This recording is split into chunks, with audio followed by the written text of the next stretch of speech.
exciting technological shifts of our time.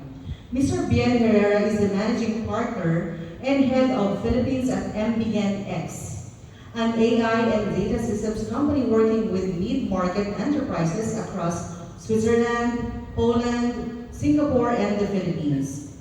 He leads the company's operations in the Philippines while overseeing group-wide financial treasury operations and driving high-impact digital and AI transformation initiatives across the organization.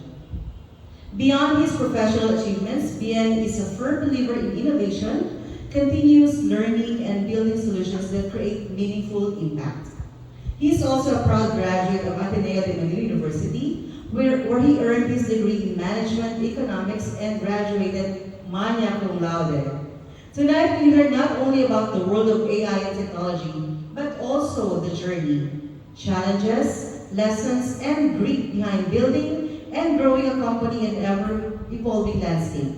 Ladies and gentlemen, please join me in warmly welcoming Mr. Bien Herrera.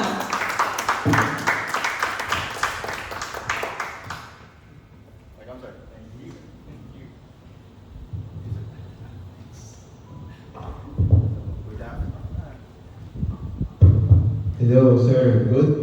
How do you want me? Bien, sir. So, bien. So, thank you so much for having us and joining us our first episode of Greek Chronicles. And we're very happy and thankful for being here. We would raise this our first ever event. So, sir, bien. First question. So, many startup stories begins with startup stories. I founded this company. Yung sa'yo kasi seems very different and you built a career in helping builders to scale up before becoming a partner and a country manager. So how do you describe your journey? Thanks for that. I did not originally, I wasn't one of the original founders of Amigan, but I was early. I joined, I think it was 1 or 2 years in. I joined right after college. I was deciding between joining a traditional corporate setup, or joining this what I thought was a consulting company, right? And to my surprise, on the first day when I joined, they had a blank business model canvas and a value proposition canvas. So I was like, okay, I guess it's a startup. So I didn't do my market research. So I joined pretty early on. I actually applied to just be an intern. And they said, you graduated already, why are you applying to be an intern? And I said, no, I want to learn from the ground up. I want to learn everything that I can from the ground up. And they said, as an analyst, you're going to do the same thing. So when I joined, I joined as like one of their business analysts, business development analysts. And then I just climbed the ranks from there to be a partner. And eventually, there were so many challenges, and I feel like you're going to ask me about that also later, but there were so many challenges that I had to stick through. I decided to stick through. That eventually I was essentially like the new founder of what that new Amigan was and is today. So that's sort of the broad strokes of how we got here today. Grabe, parang yung walk into the room, oh, there's a blank business model canvas, can you answer this? Yeah, okay, you can, but kidding aside, I mean, you graduated with background cum laude in economics, and sabi mo nga kanina, do you really envision this, or do you want to be a corporate talaga? I would think, like you said, it's just a good answer that. So, personally, do you really aspire to be part of a startup community? Originally, I had this dilemma, right? And that was a question that I had not just at the start, but 1 year in, 2 years in. I really had to ask myself, do I see myself in corporate, climbing the ladder, or do I see myself building something from the ground up and really founding and owning my own business? The latter was something that I decided on, only because in a corporate, I'm sure there are so many things you learn, right? There's so many things you learn, but at the same time, first few years of when you start your job shape how the next few years will go, the rest of your career will go, right? That foundational phase. And the question was, do I want to build my foundation on a very specific vertical, or do I want to join and build my own thing and have a much wider, jack of all trades foundation? And I chose the latter, right? Because that's how I saw it in a startup, is being able to develop all of these different skills at such a young age. That sets the foundation for what I can do in the future, right? Yeah. And the team did the research, and this is not your first startup, right? This is not, you have like a clothing line targeting Gen Zs. And sorry for my French, because I cannot speak the French of it. Can you share me about their first real startup that you did with your friends? Yeah, so that startup was called Amiet Famille. It was it's friends and family in French.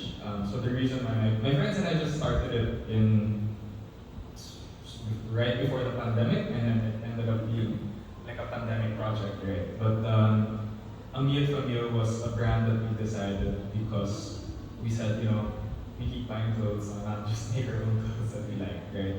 And we decided to make a business out of it. The whole concept of it was to be able to bring together not only our own friends and family, but also expand that to different networks and different circles, right? Their friends and family, and just building a community around clothing and branding and design. And that's sort of what brought us together also to build that. Yeah. And can you share, of course, there's a lot of clothing. There's a lot of clothing in the Philippines. Like there's a lot of wars. And is this something you do a white label on, but did you build it from scratch? Yeah. So everything we did, from the design and the sourcing, was built from scratch. So all of us came together and we decided, okay, everything that we made from the source of the tela to who stitches them to the wash tags, the small wash tags, and the print on those wash tags, those are all us, manually sourced and manually done, right? Screen printing and all of that, like each element of that whole supply chain. We didn't own it, but we got suppliers who could help us through, right? Obviously the longer term goal was to own that end-to-end process, right? But while we were starting out, we have to just get people to help us out with it. And it's very unique because most startups find shortcuts. Like you will find manufacturing, or you find someone to do that, and you do the marketing. Or it could be the other side that you'll be aggregating it for them. But we would like to understand, because you come from an economic standpoint. For me, it's quite costly to get this, but is there something to do with your degree that actually drives you to push towards this startup idea that I will build it from scratch? How did it scale down? It didn't come from my degree. I would say it came from my background. So my Lola actually founded his own business around 50 years ago.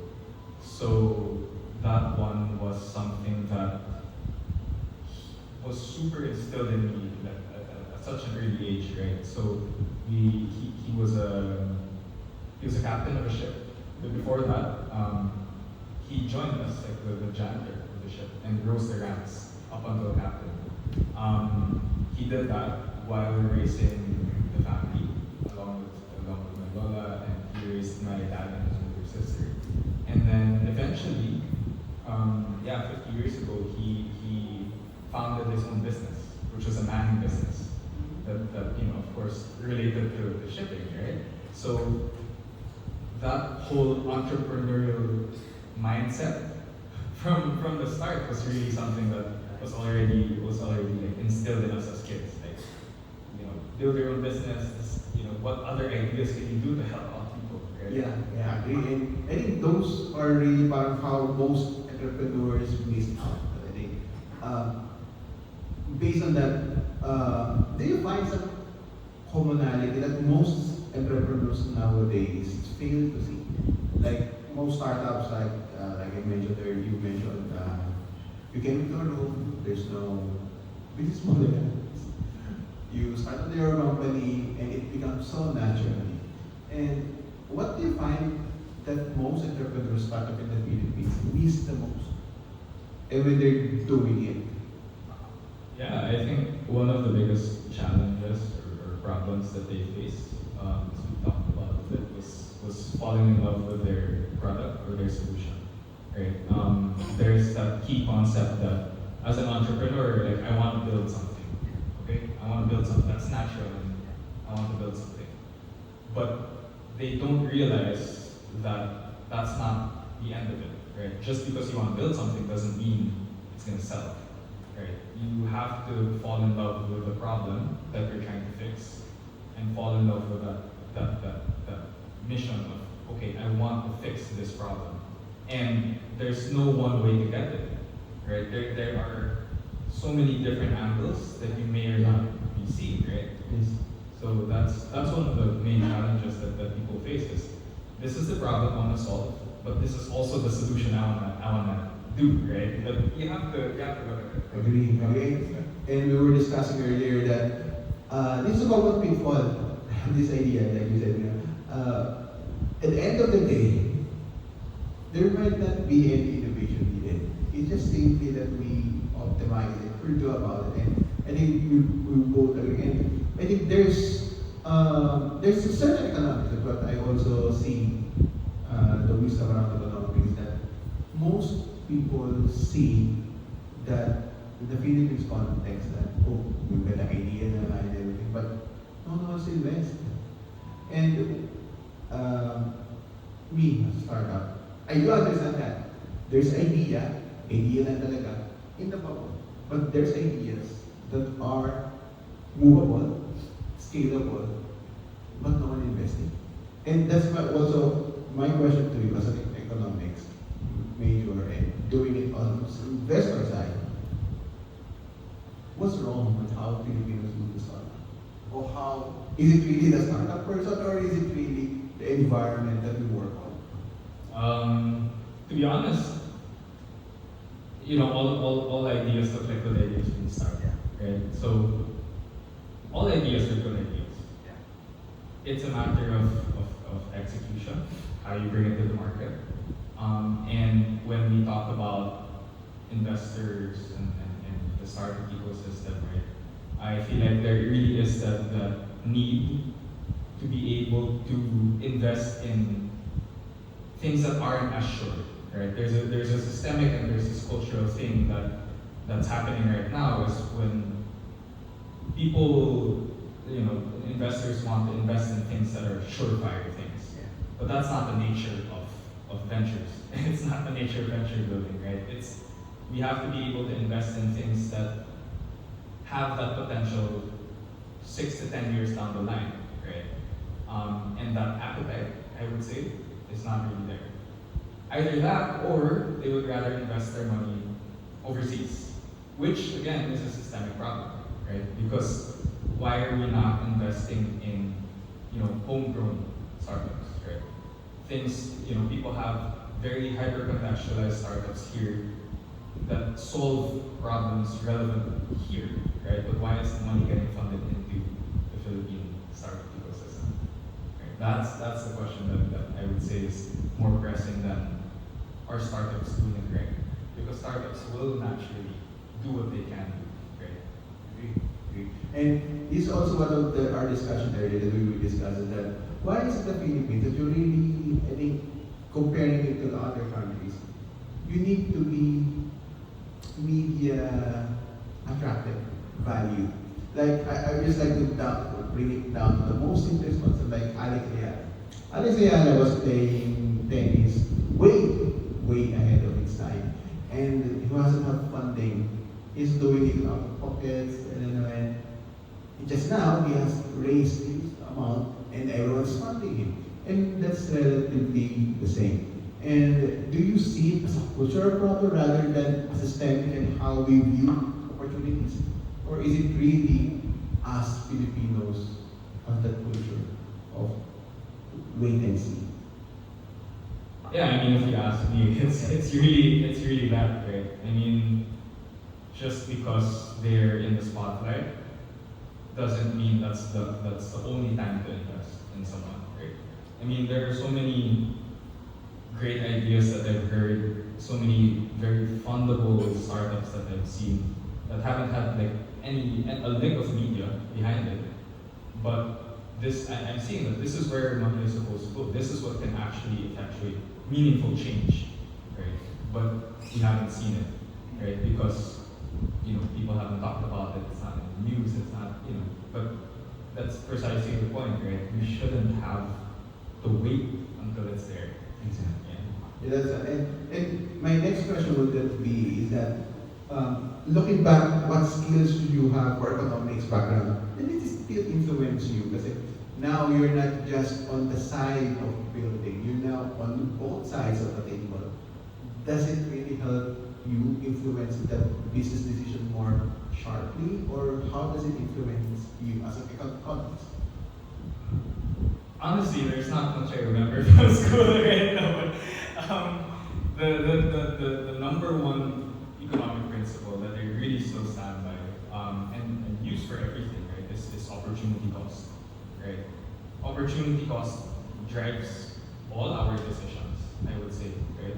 I mean, being able to choose this now versus for future returns versus getting immediate value elsewhere. You're trading off not only just what's in front of you, but what you can get as a return in the future. And that's what people miss, right? A lot of people miss that. They see, okay, I will save X amount of time now, but they miss out on the longer term opportunity that's in the future, right?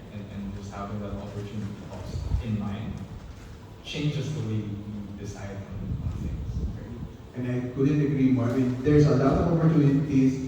And I'm just going to bring it back to the variable sport context. There's a lot of talented people out there. We are completely missing out the point of putting fun. And later on, I was sharing that later this startup will be the next big thing. Only to find out when we found this project, we're already 10 years behind. And I think getting those signals ahead of time is a leadership skill. And were you always ambitious about leadership? And did leadership find you? Sounds philosophical.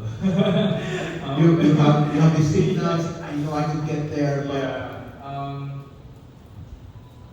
I think I would say it wasn't something that I always tried for or like really had to put in, so much effort to work towards. It's more of just the state of the position I was in, right? As I said earlier, there were times where in our company, right, we were at our peak, we were at around 50 people, right? I mean, full-time, part-time, interns. But at our lowest, from 50, we really scaled down to 10 people, then up to 5 people, until it was just me and the CEO. Right? And then we had to rebuild from there. Now we're at around 10 to 15 people, right? But I didn't ask to be a leader by natural course of how our startup went. I was put in a position where I had to lead and had to make these decisions. So yeah, I mean that's sort of it, right? I guess it found me in that sense. and I think one thing that most people think when they work is that when you're part of an organization, you have this, what I call this employee thinking that they work 8 timing 8 to 5, and I think entrepreneurship and being having that startup is not just simply because you're trying to do something. It's really about adding more. And I think entrepreneurship is not really for everyone. And in your case, would you agree that if you're working for someone, you simply look at it as an 8 to 5 job, startup will definitely not for you because on a single scale, you cannot do it on it. Would you agree? Yeah, I mean 100%. That is a critical mindset shift, right? Even the people we get in our startup, in our scale up right now, they have to be entrepreneurial because if they have that clock in, clock out mentality, then they're not going to be willing to put in the work. They're doing it to get an immediate reward, which is usually just a paycheck, right? But the whole thesis, the whole motivation behind entrepreneurship is solving a problem. It's not a paycheck, right? Everything we do is because we are focused on the process. The results will come for as long as you're focused on the process. Okay? Agree. And many young professionals want to upsell it. This is what I'm trying to also point out, that many would like to upsell practically. Right? For your end, like, if you're going to correctly compute the math, it's after around 4 to 5 years from entry to it. It's very fast. And what do you think that most of people misunderstood about very trust and influence, especially in organization? Because, like we discussed earlier, if you have that mindset, but sometimes that mindset, what do you think is those misunderstood ideas about working a certain environment, that is part of an organization, that doesn't ever trust? I think one of the common things is that trust is transactional. That's one of the biggest misconceptions that I've seen, right? Is trust is transactional, and they think they can earn respect and trust through, okay, I will do my work, and then eventually I will get respect and trust, right?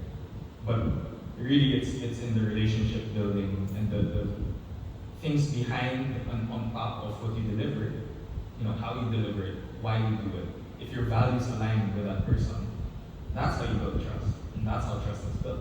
It's not through, I submitted my reports on time and all of that. Yes, they will understand that you can get the job done on paper, but will they actually know that, I can rely on you to make these different decisions, right? These difficult decisions, or for example, if I have to make a decision that is contrary to our leader, our CEO, our COO, whoever, will they respect and trust my opinion on it? Right? So there's a difference between being able to deliver something, quality work, yes, that's the first level. But how about your opinion on business decisions, right? Yeah. Will they respect that? That's the other thing that they don't understand. Anything, all boils down again, if you have the wrong mindset, like you simply, like you mentioned earlier, if you just have a mindset of cracking that up, I mean, no one will trust it. Of course you will trust it because you're clocking in. But again, how, if, just to summarize that, you simply have those small details, extra effort, making that minor decision drives the trust that this guy is doing well. And I have this question that we're going to those hard questions that you were anticipating, and tell us about a period when you felt overwhelmed and uncertain under pressure. Of course, you're a startup. I mean, there's no startup that is like a fairy tale. There is none. And of course, we were clothing line before, and now you have a bigger one. Of course, there is a lot of nightmares there. Can you share one of those periods that you felt overwhelmed, under pressure, and how do you manage it? Every day. Every day as a startup, that's what it's like. Yeah, I mean, to be honest, like it's a recurring. It's really just that recurring thing. You learn to have. But one of the first times, I would say, one of the biggest times it happened, was exactly then. That was 2023. We went all into corporate venture building. So, venture building, but for corporates, for creating startups for established enterprises. We had a client, we had a big client then. But slowly as the months passed, we realized, okay, this isn't the market for it right now. Right? People weren't buying, revenue wasn't falling. But our overhead was the same. So as a yeah, so I said we were at like 25 people at our peak 50. That's when we started to decline, right? We had to let people go, people left, right, etc. Until the point we were at around 10 to 7 people, and then I said earlier we ended up around 5 to 3. And really that was the ship the ship is sinking, right? Yeah. So what do you do? I've never been in that position in my life, right? I've never, what do I know? I graduated, at that point I would have graduated 2 years ago, right? At that point. And I've never had to encounter that. And I had to think, okay, do I leave with everyone leaving or do I stay? I decided to stay because I realized that there was no other point in my life where I could absorb this much risk and the learnings that I get from this were exponential, right? At 23 years old, if I was able to bring the business back up, then I could say at 23 years old I was able to, successfully revive a dying business. Yeah. Which thankfully happened. That's why I'm here. But yeah, I mean that was one of the hardest, most overwhelming things that I had to do. I could imagine like 23 years old, like most of us here, 23 years old, were just clocking out, or just preparing papers, submitting to boss. But here you are, like the other week, we have 25, now we're free. Where are the other? Where's Bob? So those kind of things, it's very interesting. I think it's also a natural characteristic of leadership that whether it's it's not a good time, but again, startups like that. And was there a moment that you felt unprepared for a certain type of responsibilities? Because like at 23, you're now like partially driving the ship at the helm. Is there a moment in time that you got unprepared? Yeah. And honestly, even until now, right? I mean, I'm 26, I'm turning 27, and all of this responsibility of being, country head and all of these things. I always feel you never feel prepared for what you're promoted into, right? And I think it's a great thing. At first, I used to fear it, right? I used to be so scared of, okay, am I really ready for this? How do I know? Why am I here? Why am I in this position? Until I realized that being the youngest in the room is a good sign, right? If you're the youngest in the room, then if you're scared because you're the youngest in the room, you just have to remember that you're there for a reason, right? And So I think most of the generation feel that way, like especially the recent generation, that they feel that they're not respected. But here you are sharing it. It's not that. It's really about what you bring to the table. It's not that, and it's really refreshing to know that a 26-year-old sitting in a board. I could recall that the youngest member of sitting in the board is about 30. Now I'm hearing it at 26. Very young, no? 26, I'm still doing coffee. So that's very, very refreshing to know that, and I think it's really about attitude towards work. And what lesson did adversity teach you? Was companies like, and what did it teach you aside from showing up? What did it teach you? How to the adversity that you encountered? yeah, I mean, adversity and failure are always necessary lessons. You'll never grow if you never face any kind of adversity. They teach you to think differently from how you normally operate. Right? When everything's going smoothly, when everything's going well, and you're facing no adversity, then you're sticking to a path that you're accustomed to. You're sticking to how you do things on the daily, right? But when you hit adversity, and in startups, every day there's something new that comes up. It forces you to be creative. It forces you to adapt, and of course, it forces you to be resilient through it. You know, I always say like there's no way but through. Yeah. Right? There's no way through any problem except going through that problem. So that's one of the biggest lessons that I've got. And given that, what was the toughest decision that you really have to make? Given that adversity, what was, I mean, the most unforgettable, toughest decision that in your entire career you will never forget? What was the toughest decision? I would say toughest decision so far because I'm sure there's gonna be more. But definitely when it was just at really the lowest point of the company, we couldn't pay salaries. Right, 6 months in, I had no salary for 6 months at that point, and then that was the point where it was just me and the CEO left, and then I said, okay. I was getting offers from different corporates, and I decided, okay, do I stay or do I see this through?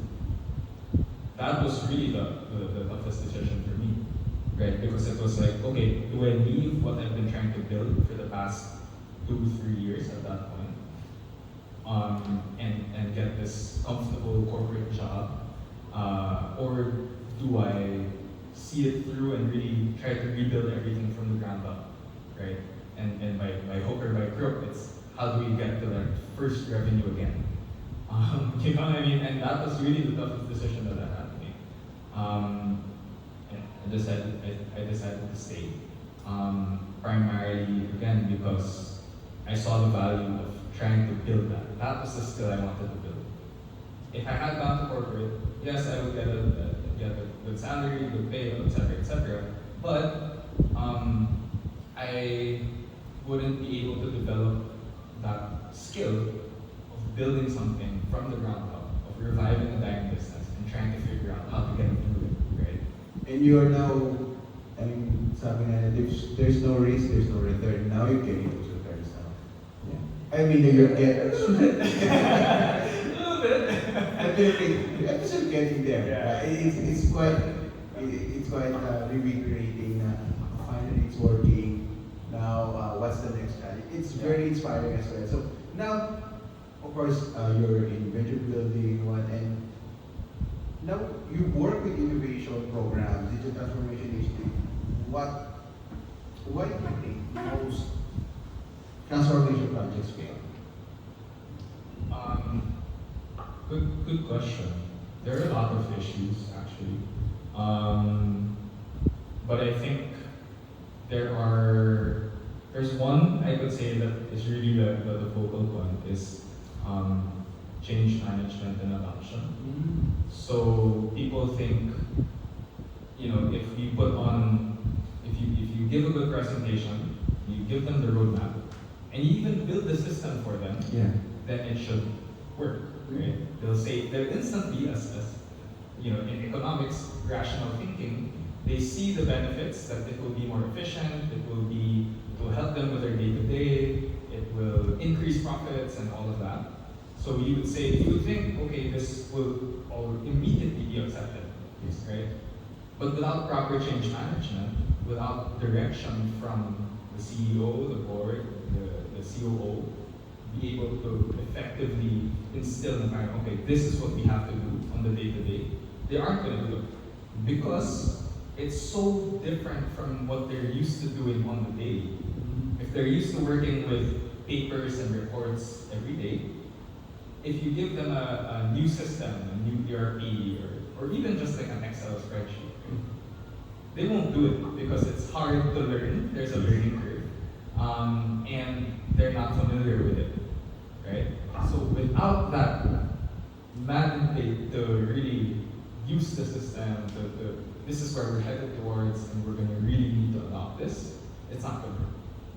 So it's really more of is it safe to say that self-enrollment to the change, or is it more of the mindset itself of the leadership? Leadership mindset, comes first, I think. Yeah, leadership mindset comes first.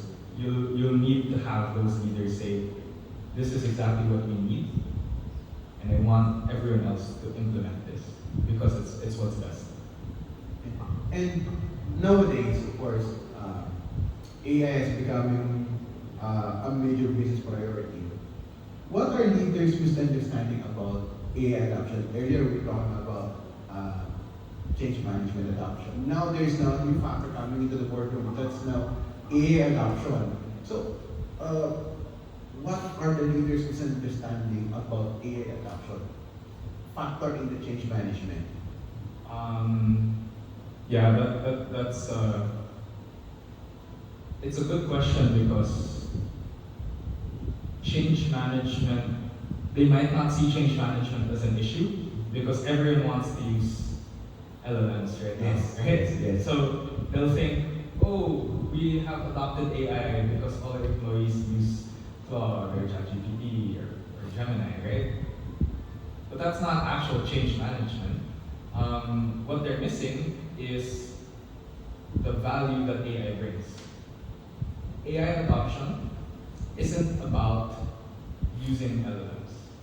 AI adoption is about reworking your processes to be able to natively use AI within those processes, right? So it's not just slapping AI on top of your current workflows. It's really rearranging the inside mechanisms of how you work and how your processes flow to really get the benefit from AI transformation. That's what they're missing. Yeah, and I think since everything is changing and a lot of work has been like, for example, marketing has been can now be slowed down because someone can do it for you. And that's a great point saying that we have now to rethink how we work. It's not about. It's not the issue should not be about replacing. It's about how do we use this technology to actually improve our work. Am I correct? That's what we're also trying. And is this a current trend that we're seeing now in the Philippine context? Because from the last thing I was talking to one startup, it's just using an AI just to do certain tasks. For example, I talked to someone just doing it to do copyrights. And where do you see us seeing, or as an expert on scaling business, and are we getting there, or are we still trying to learn AI? I would say we're still like early, very, very early adopters trying to learn. Precisely because from what we've seen so far, people have their own metric on what AI adoption is, right? People think as long as we're using Claude, ChatGPT, etc., in our day-to-day work, asking questions, we're adopting AI, but it's not. It's if you're using it that way, then it's a glorified Google search, right? So really, we're really trying to effectually change through this have them rework, rewire their processes, and then see how does AI fit. What are the efficiencies that we can really get from it, right?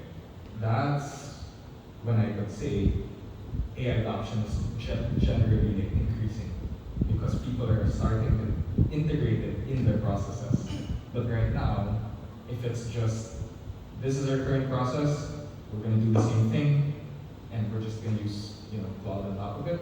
That's not adoption yet. Yeah. And that's funny because there's one friend that I'm sharing this idea, and I was sharing, isn't it supposed to be you do the CRA, everything is running in like autopilot? And why are you just capturing it? It's all the same.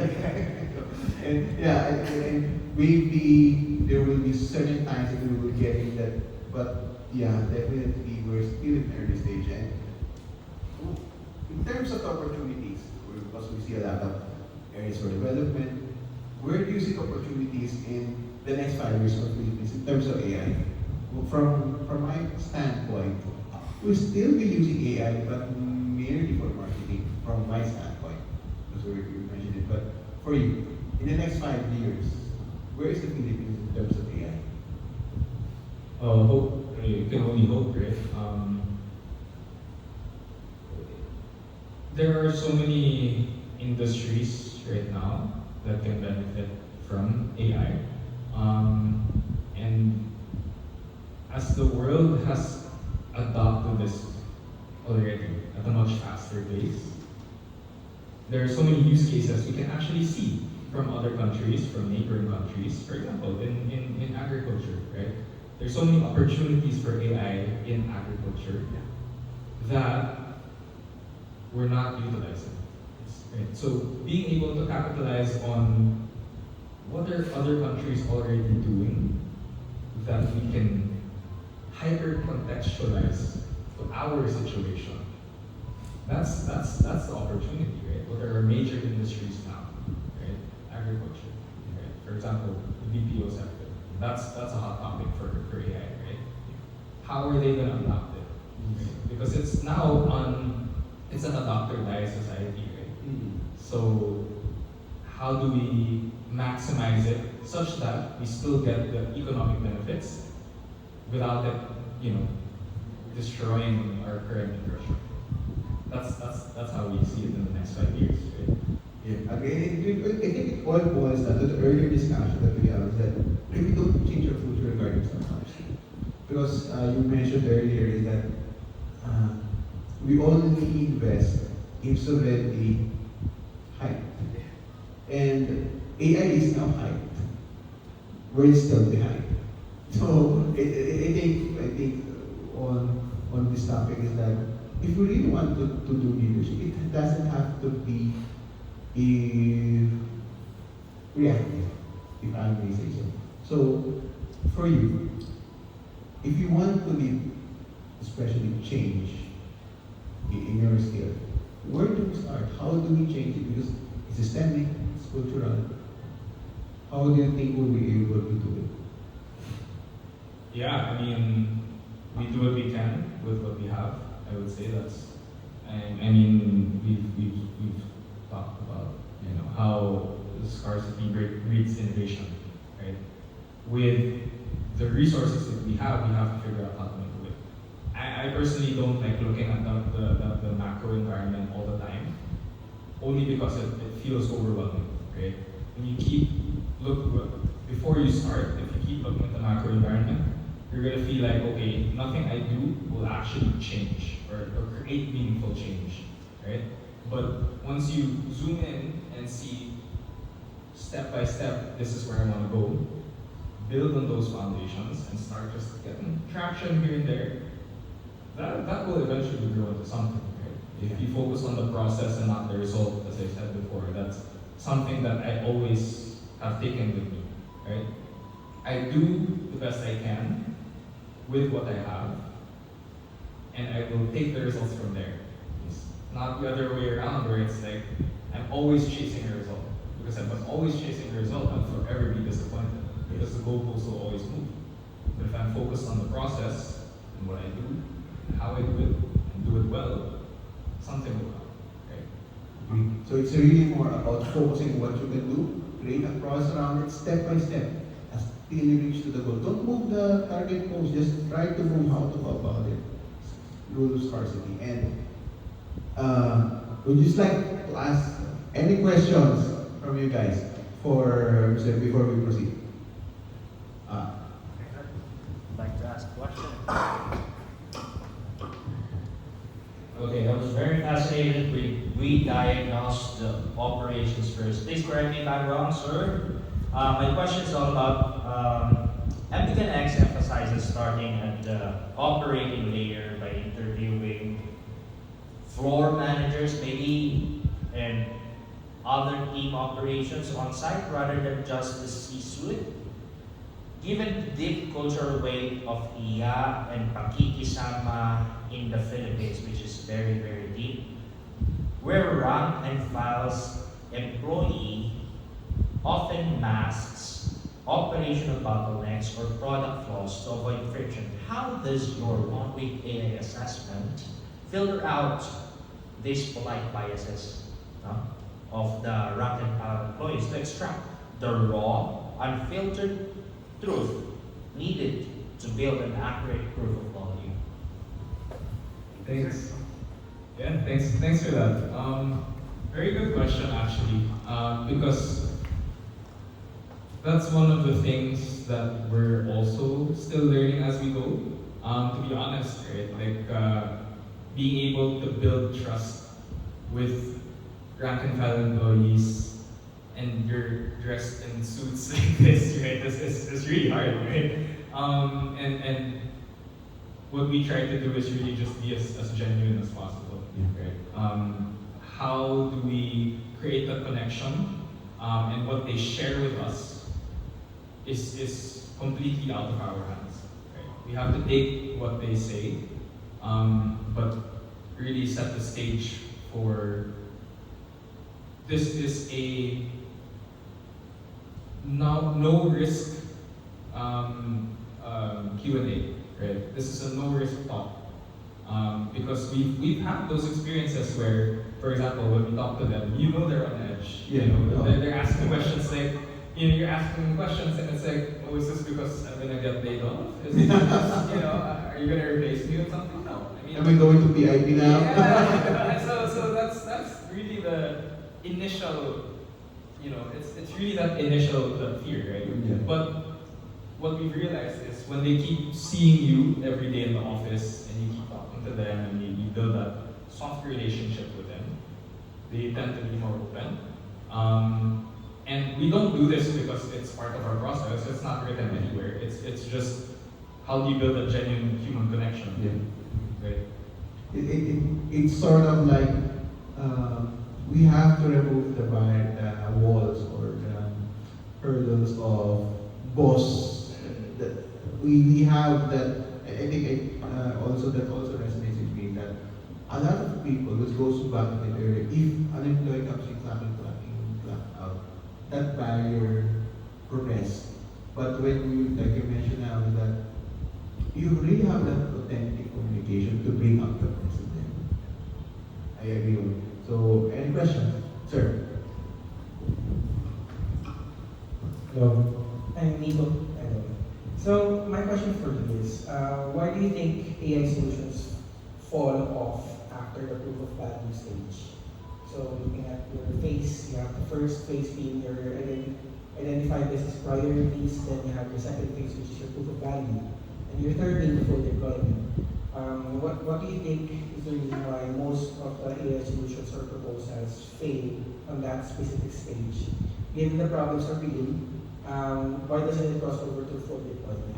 And follow-up question to that, what would you recommend on how to cross the gap? Yeah, good question. So, to be honest, that's a question we ask ourselves all the time because that's our sale, right? Yeah. If we don't get the phase 3, we don't make money. So that's a good question that we ask ourselves. To be honest with you, the reason the proof of value is usually in the ROI computation that they get, right? So we can create a prototype that they're looking for in a day and get it to them, and they're happy with it. It's exactly what they want. But the gap between 2 and 3 comes in, okay, if I implement this now, how long will it take for me to get my money back? Right? Because it will cost me X amount to build a full product. Yeah. So the question is, are they willing to invest upfront for future returns in 1 to 2 years, right? Being able to have that appetite, much like in startups, right? But much shorter ROI projection, right? Is a management, boils down to a management thing, right? Management decision. Yeah, it's really just for us, the way we've seen it. They're happy with what we have. but it might take a bit too long for them to realize value. That they often say, especially here, they often say that if they're a traditional enterprise, they say, oh yeah, this system, this inventory management system, this is exactly what we need. Okay, it'll cost X million pesos to build. And they're gonna say, oh, if it's that much, I'll just build another store because that's what's predictable for me. Yeah. That's the mindset shift that needs to happen. That's why we see it usually the gap from phase 2 to phase 3. That's where it comes. They'd rather say, I'll stick to day-to-day operations because it's predictable for me. Yeah. Yeah. And it goes back to the what we're also saying that it's really embedded in our culture as Filipinos that we tend to value most what's right in front of us. If it's a mineral water, then it's a mineral water. We cannot, what we're saying, it could be juice if you add more, tasty, but it's just water. So I think you also mentioned earlier that it's really about having the grace to jump in, to see the value. Yeah. So, thank you so much. Questions? Good evening, Sir Glenn. My name is Yuri, and my question for you is, what is one challenge that your company faced that people probably did not see but had a big impact on you as a founder? Yeah, thanks, Yuri.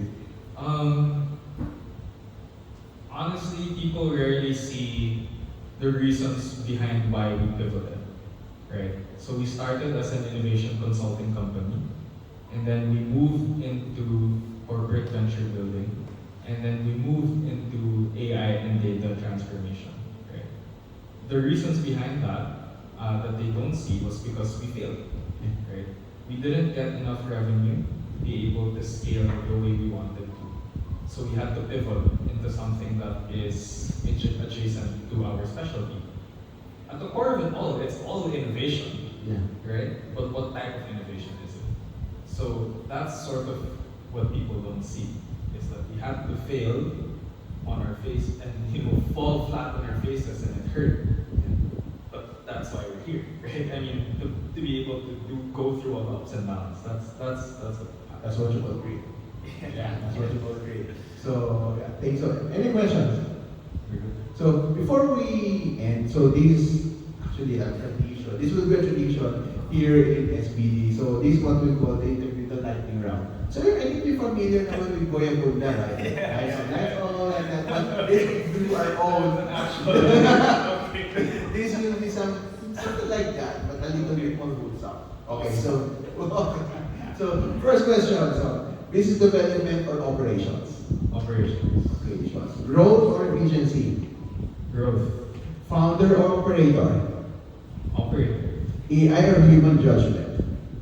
Human judgment. Most underrated business skill? Communicating. Most overrated startup buzzword? Revenue. One book? You got me off guard. Overrated revenue? Samsung. Okay. Most overrated, Samsung. Okay. One book that every operator should read? That's a good question.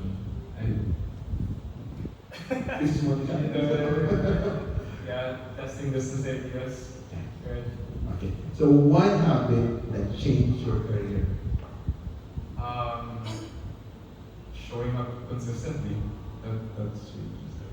Okay, so here's the last question for this interview before we wrap up. So your career demonstrates that impact isn't limited to founders. For students, operators, future leaders in this room, what is the one lesson about building a meaningful career or startup that you hope that they will remember after tonight? I mean, in any career, whether that is through startups or corporate or anything in between, it's really find your why and stick to it. That's really it. I mean, at the end of the day, after everything has gone right and everything has gone wrong, you're going to have to go back to the why why am I doing this? What am I doing this for? And that's really the driving force behind every single thing you do. So just find your why, stick to it, and keep going back to it. Thank you so much, Sir Ben, and we're very happy having you here. Thank you for having me. Thank you so much. Grabe naman. Sobrang dami ko. Grabe ang daming learnings. Yung deepest why is you have to go back to your deepest why. Diba? So actually, sobrang na-amaze ako, sir, kasi I'm a BPO employee for the past 20 plus years and shifting to VA, so yung agentic AI lang yung kailangan ko. And we're all parang we're afraid na i-replace na kami ng AI. So